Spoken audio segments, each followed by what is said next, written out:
नमस्कार। हम लोग बात कर रहे थे भारत के स्वतंत्रता संग्राम की।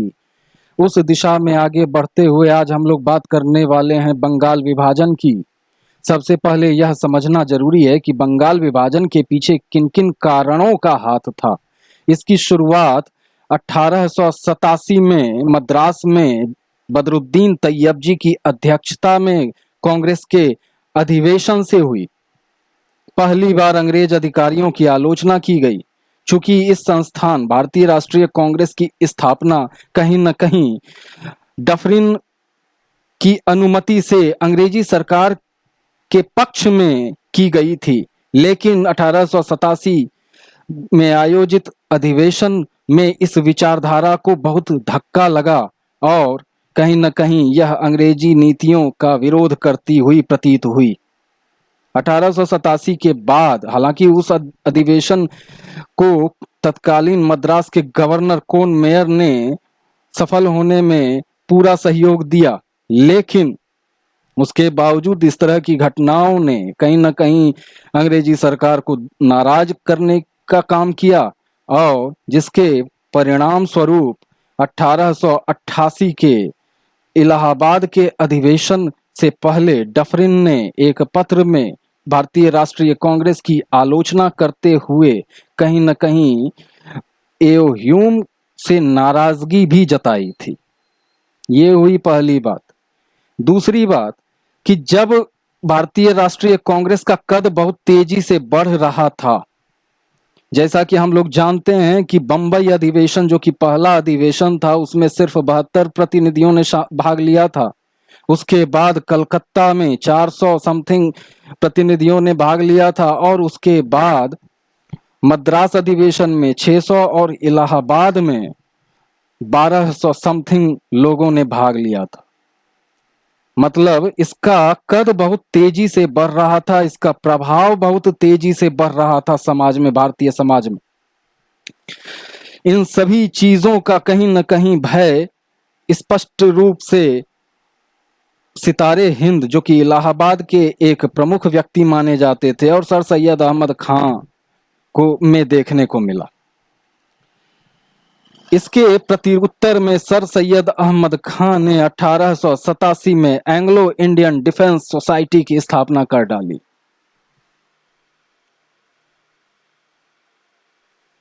इसने कहीं न कहीं मुसलमानों को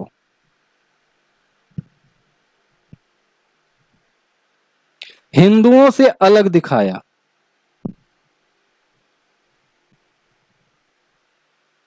अंग्रेज एक सफल कूटनीतिज्ञ तो थे ही, क्योंकि पूरा साम्राज्य 1757 के पलासी युद्ध के बाद कूटनीति की बिसात पर कायम की गई थी, तो उन्होंने इस घटना के मर्म को समझ लिया था और वो अब बंगाल को कहीं न कहीं कमजोर करना चाह रहे थे।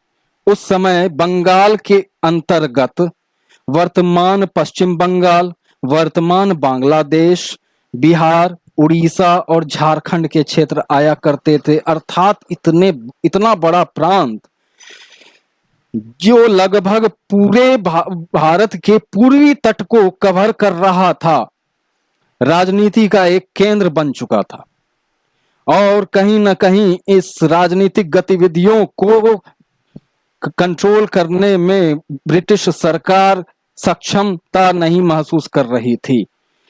इसलिए इन चीजों को ध्यान में रखते हुए तत्कालीन भारत सचिव रिजले ने तत्कालीन वायसराय लॉर्ड कर्जन को एक पत्र लिखा, जिसके कुछ अंश इस प्रकार थे कि संपूर्ण बंगाल एक शक्ति है, विभाजित बंगाल की दिशाएं अलग अलग होंगी। इसके लिए जो कारण, बंगाल विभाजन के लिए जो कारण सार्वजनिक किए गए थे वह थे कि एक डिप्टी गवर्नर से पूरे बंगाल का प्रशासन नियंत्रित करना संभव नहीं है, इसलिए हम बंगाल विभाजित कर रहे हैं। लेकिन कहीं न कहीं और कांग्रेस इस पूरे प्रांत में कहीं न कहीं बहुत ज्यादा एक्टिव हो गई थी, जो अंग्रेजी सरकार के लिए कहीं न कहीं परेशानी का कारण बनने वाली थी। दूसरी बात, 1887 में सैयद अहमद खान ने स्पष्ट कर दिया था कि कहीं न कहीं मुसलमान और हिंदुओं के मध्य एक छोटी सी खाई है जिसको बढ़ाया जा सकता है, क्योंकि यह देश प्रेम की भावना से ओतप्रोत संस्था नहीं थी। यह कांग्रेस के प्रभाव को कम करने की का एक प्रयास था, जिसको अंग्रेजों ने समझ लिया। मूल कारण यही था कि किसी प्रकार बंगाल में चल रही गतिविधियों को शांत किया जाए, जिसके लिए बंगाल का विभाजित होना बहुत अनिवार्य है। ये इस पत्र की मुख्य बातें जब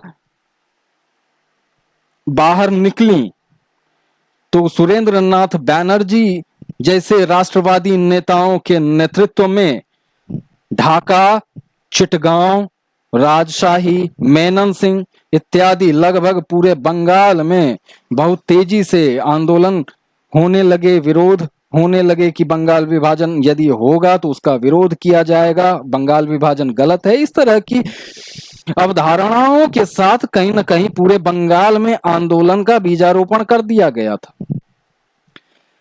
उसके बाद 20 जुलाई 1905 को इस पत्र को सार्वजनिक कर दिया गया, पत्र को नहीं, इस नीति को सार्वजनिक कर दिया गया कि बंगाल विभाजित किया जाएगा, जिसके तहत पूर्वी बंगाल और पश्चिम बंगाल बनाए जाएंगे। पूर्वी बंगाल के अंतर्गत ढाका, असम, जिसको 1874 में बंगाल से अलग कर दिया गया था, उसको फिर से शामिल करने की कोशिश की गई और असम के साथ साथ ढाका, चिटगांव और राजशाही को मिलाकर एक प्रांत बनाया जाएगा, जिसको पूर्वी बंगाल का नाम दिया गया। इस पूर्वी बंगाली क्षेत्र में मुसलमानों की संख्या अधिक थी।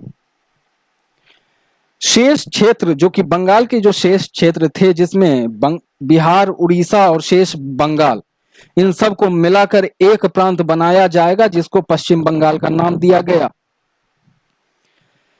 20 जुलाई को इस नीति को सार्वजनिक किया गया, इस निर्णय को सार्वजनिक किया गया। 7 अगस्त को कलकत्ता के टाउन हॉल में एक सभा का आयोजन किया गया। यह सभा किसी एक व्यक्ति के नेतृत्व में नहीं थी, यह सामूहिक सभा थी, जिसमें 2 प्रस्ताव पारित किए गए। पहला प्रस्ताव पारित किया गया कि बंगाल विभाजन का हर तरह से, हर समय, हर जगह बंगाल के अंतर्गत विरोध किया जाएगा। दूसरा प्रस्ताव जो था वह था कि विदेशी कपड़ों का, विदेशी सामानों का बहिष्कार किया जाएगा, अर्थात स्वदेशी वस्तुओं को बढ़ावा देने की कोशिश की जाएगी। इस प्रकार 7 अगस्त 1905 को स्वदेशी आंदोलन का सूत्रपात किया गया।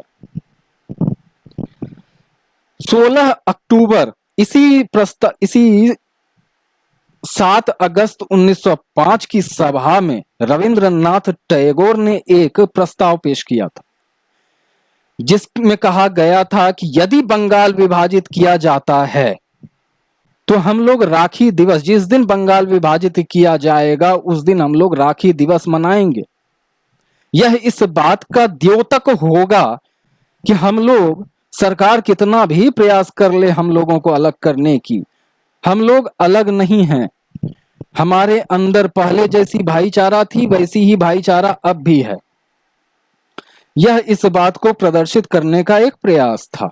बहरहाल सरकार अपने निर्णय पर वापस नहीं गई, वह अपने निर्णय पर टिकी रही और अंततोगत्वा 16 अक्टूबर 1905 को बंगाल को विभाजित कर दिया गया, जो निर्णय लिया गया था।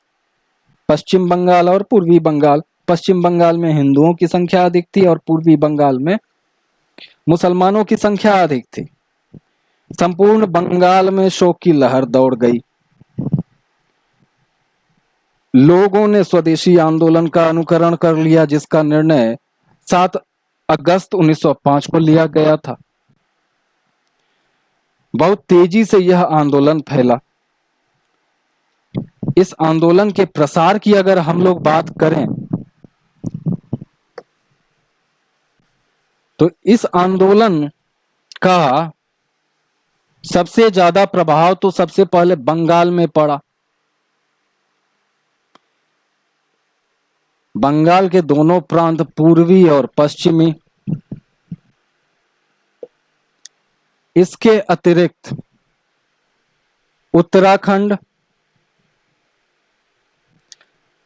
विशेष रूप से कांगड़ा, उत्तराखंड, लाहौर, रावलपिंडी,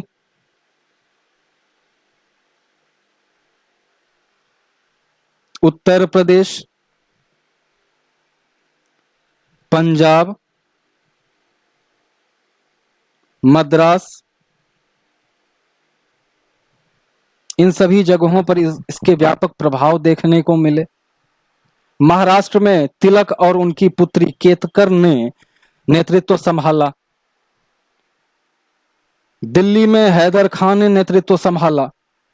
दक्षिण भारत, विशेष रूप से मद्रास में सुब्रमण्यम, टीएम नायक इत्यादि नेताओं ने नेतृत्व संभाला।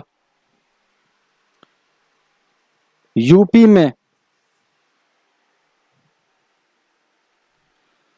गंगाराम, श्रद्धानंद इत्यादि ने नेतृत्व संभाला। पंजाब में अजीत सिंह, लाला लाजपत राय ने नेतृत्व संभाला। इस प्रकार यह आंदोलन राष्ट्रवादी नेताओं के प्रभाव से बहुत तेजी से फलीफूलित हुआ और तेजी से प्रभावी भी हुआ।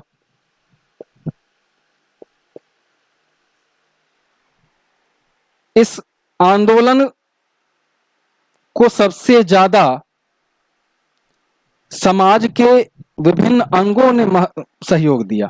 जैसे पहली बार महिलाएं खुलकर सामने आई, जो आज तक के इतिहास में नहीं हुआ था। वो धरने पर बैठी, विदेशी सामान का बहिष्कार उन्होंने किया, जैसे विदेशी चूड़ियां, विदेशी कपड़े, विदेशी बर्तन, इन सभी चीजों का जो घरों में यूज होने वाली घरेलू वस्तुओं का उन्होंने सबसे पहले बहिष्कार कर दिया।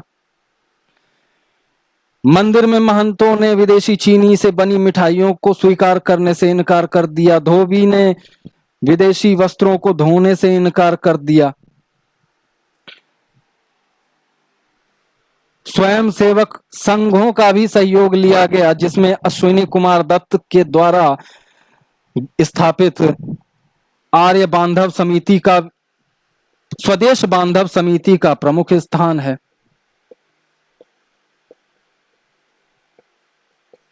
प्रफुल्ल चंद्र राय ने स्वदेशी केमिकल स्टोर की स्थापना की बंगाल में। बंगाल के तत्कालीन कार्यवाहक सचिव कार्लाइल ने विद्यार्थियों को इस आंदोलन से अलग रखने के लिए एक सर्कुलर जारी किया, जो भारत के इतिहास में कार्लाइल सर्कुलर के नाम से जाना जाता है। इसमें इस पर 2 निर्देश दिए गए थे। सभी शिक्षण संस्थानों को यह स्पष्ट निर्देश दिया गया था कि आप अपने बच्चों को आंदोलन में शामिल होने से रोक लें, अन्यथा आपकी मान्यता रद्द कर दी जाएगी। दूसरी बात, और अगर आपने नहीं रोका तो आपको दिए जाने वाले सरकारी अनुदानों पर अंकुश लगा दिया जाएगा। इस कार्लाइल सर्कुलर के विरोध में प्रत्युत्तर में छात्र सतीश चंद्र बसु के नेतृत्व में छात्रों ने एंटी सर्कुलर सोसाइटी की स्थापना कर दी। इसके सहयोग में राष्ट्रवादी नेता खुलकर सामने आ गए। विभिन्न जगहों पर चूंकि अब विद्यार्थियों ने कार्लाइल के आदेश का उल्लंघन करते हुए आंदोलन में भाग लेने का निर्णय ले लिया था, तो स्वाभाविक बात थी कि शिक्षण संस्थान कार्लाइल की बात सुनते, और इस प्रकार शिक्षण संस्थानों में विद्यार्थियों के लिए कोई जगह नहीं थी जो इस आंदोलन में भाग लेते। तो राष्ट्रवादी नेताओं ने उनका सहयोग करते हुए कई शिक्षण संस्थानों की स्थापना का निर्णय लिया।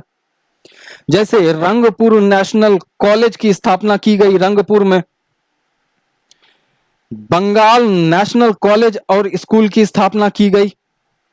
1906 में कलकत्ता में जो अधिवेशन आयोजित किया गया था, जिसकी अध्यक्षता दादा भाई नौरोजी ने की थी, वहां एक प्रस्ताव पारित किया, राष्ट्रीय शिक्षण संस्थान की स्थापना के संदर्भ में एक प्रस्ताव पारित किया गया था, जिसके आलोक में राष्ट्रीय शिक्षा परिषद की स्थापना की गई थी। इसके संस्थापक सद्गुरु दास बनर्जी थे। इस प्रकार विद्यार्थियों को सहयोग दिया गया, विद्यार्थियों का सहयोग पाने के लिए। यह हो गई शिक्षा की बात। अब सांस्कृतिक सहयोग की अगर हम लोग बात करें तो रविंद्र बंगाल उस दौर में बंगाली संस्कृति का स्वर्ण युग, बंगाली संस्कृति का वह दौर स्वर्ण युग कहलाता है। रविंद्रनाथ टैगोर ने कई रचनाएं की, जिनमें से उनकी एक प्रमुख रचना थी आमार सोनार बांग्ला। यह गीत बाद में बांग्लादेश का राष्ट्रीय गीत बना।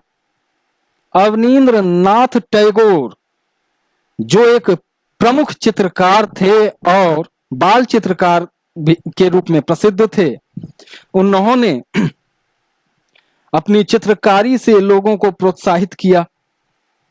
इस प्रकार हर तरफ से, हर जगह से, हर समय बंगाल विभाजन का विरोध किया गया। धार्मिक जुलूसों का प्रयोग किया गया। ये अलग बात है कि धार्मिक नीतियां बाद में कहीं न कहीं आंदोलन की विरोधी साबित हुई। इस प्रकार यह आंदोलन कहीं न कहीं सफल होते होते रह गया। आइए उन सभी बातों पर चर्चा करने की कोशिश करते हैं जो इस आंदोलन में बाधक बने। सबसे पहले इसमें उच्च और मध्यम वर्ग ने ही भाग लिया था, निम्न वर्ग ने भाग नहीं लिया था। यह इसकी पहली कमी। दूसरी कमी, चूंकि 1906 में 30 दिसंबर 1906 को अखिल भारतीय मुस्लिम लीग की स्थापना हो चुकी थी और एच आगा खां और सलीमुल्लाह, जिनका दूसरा नाम हबीबुल्लाह भी है, उनके नेतृत्व में मुसलमानों ने बंगाल विभाजन का समर्थन करते हुए स्वदेशी आंदोलन के विरोध में एक आंदोलन चलाया। इस प्रकार कहीं न कहीं मुसलमानों का सहयोग प्राप्त करने में यह आंदोलन असफल रहा।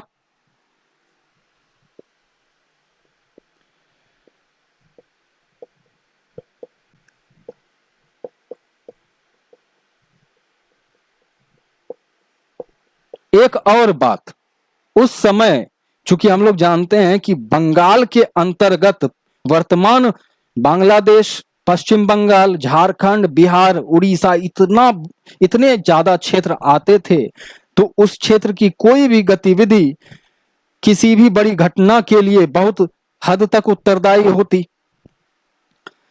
वहां के अधिकांश किसान मुसलमान थे और अधिकांश जमींदार हिंदू। स्वाभाविक बात है कि मुस्लिम लीग के पहल के बाद मुसलमानों ने भाग नहीं लिया। जमींदारी कुप्रथाओं से वो व्यथित थे ही, उनको मौका मिल गया। उधर उत्प्रेरक का काम अखिल भारतीय मुस्लिम लीग ने कर दिया। इन सभी घटनाओं के मध्य कहीं न कहीं मुसलमानों का सहयोग नहीं प्राप्त हुआ इस आंदोलन को। तीसरी बात, किसानों ने सहयोग नहीं किया। सिर्फ एक वाईसाल ही ऐसा जगह था जहां पर किसानों ने सहयोग किया, अन्यथा कहीं भी किसानों ने सहयोग नहीं दिया। अगली बात,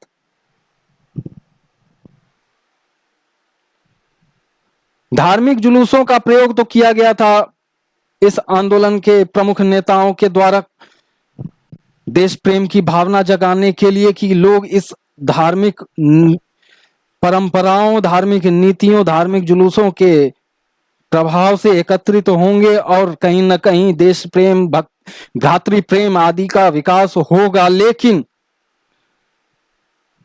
सामाजिक विभाजन ने इस नीति को कहीं न कहीं विफल कर दिया। एक बड़ा समुदाय, मुसलमान वर्ग, कहीं न कहीं इसको गलत ढंग से स्वीकार कर रहा था।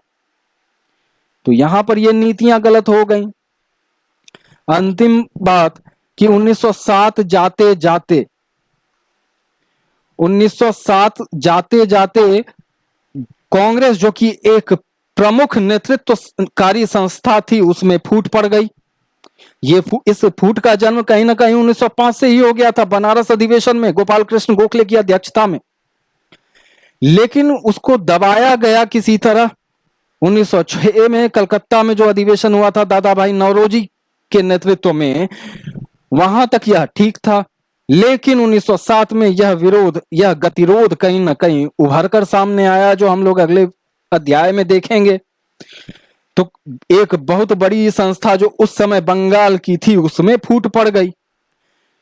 फूट पड़ने के बाद गरम दल और नरम दल अलग हो गए।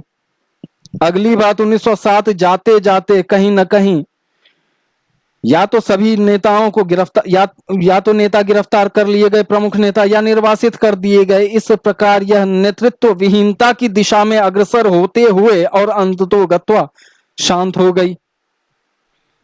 ये थे इसके पतन के कारण।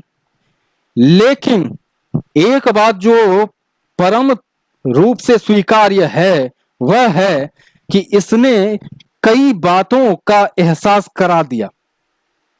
पहली बात, समाज के सभी वर्गों का सहयोग लिए बिना कोई किसी बड़ी घटना को सफल नहीं बनाया जा सकता है। किसी आंदोलन को सफल बनाने के लिए समाज के हर वर्ग के सहयोग की आवश्यकता होती है। इस प्रकार इसने एकता को परिभाषित किया नए ढंग से। दूसरी बात कि भले यह आंदोलन असफल हो गया हो, लेकिन कहीं ना कहीं इसने एक उम्मीद की किरण को जगा दिया कि हम लोग अगर एकजुट हो गए तो अंग्रेजों को हम मजबूर कर सकते हैं आजादी देने के लिए। तो इसके सकारात्मक पहलू कुछ इस प्रकार हमारे समक्ष प्रस्तुत हुए। तो नकारात्मक पक्ष थे तो सकारात्मक थे। सकारात्मक यहां सुदृढ़ अवस्था में थे क्योंकि इसमें लोगों को उनकी गलतियों का एहसास दिला दिया, पहली बात। दूसरी बात, लोगों के मन में एक उम्मीद जगा दी जिसके लिए वो लड़ रहे थे। बहरहाल जो भी हो, नेतृत्व विहीनता का कारण हो चाहे सामाजिक फूट का कारण हो, यह आंदोलन असफल हो गया।